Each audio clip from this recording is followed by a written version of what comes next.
కూరగాయలు ఎంజాయ్ చేస్తా, ఫ్రూట్స్ కానీ ఏ సీజన్లో ఏం దొరుకుతుందో అదే ఎక్కువ తీసుకుంటా.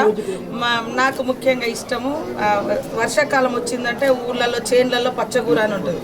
అది ఒక 15 రోజులు నెల రోజులు ఖచ్చితంగా తింటుంది, అది హెల్త్.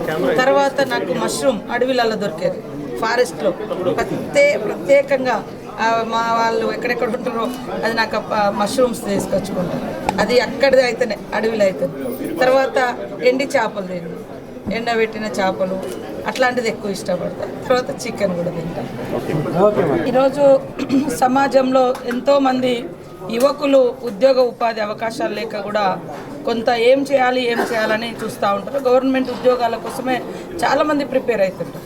కానీ గవర్నమెంట్ ఉద్యోగాలు వచ్చే టైంలో కూడా మనం ఏం చేయొచ్చో ఇలాంటి యూత్ రుచి, ఇలాంటి యూత్ ఎంతోమంది అక్కడ ఉండేటువంటి డిమాండ్ని బట్టి, అక్కడ మనం ఉండేటువంటి ప్రాంతాల్లో ఏ లొకేషన్లో ఎలాంటి షాప్ పెట్టినా లేదా హోటలా ఏది పెడితే బాగుంటుందని తను ఆలోచించి ఈరోజు ఒక హోటల్ను అంతే కిచెన్ ఇక్కడ మనకు పెట్టి నన్ను ఇక్కడికి ఆహ్వానించింది.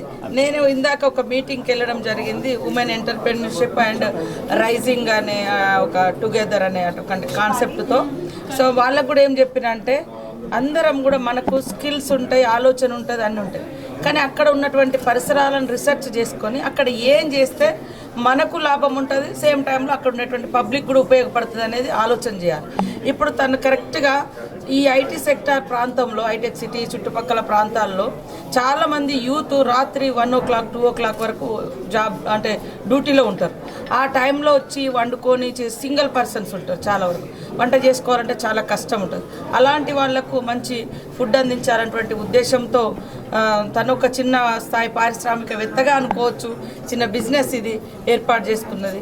కాబట్టి నాకు చాలా మంచిగా అనిపించింది. అందుకనే ఓపెన్ చేయడం కోసం చాలా రాత్రి టైంలో పిల్లలు ఎక్కడెక్కడో రోడ్లు వెంబడి వెళ్ళినప్పుడు ఇబ్బంది పడుతూ ఉంటారు, లేదా దూరం వెళ్తూ ఉంటారు. ఇక్కడ అందుబాటులో ఇట్లాంటి కిచెన్స్ లేకపోవడంతో అందరికీ అవైలబుల్గా ఉండేది అంతే కిచెన్ బాగుంది.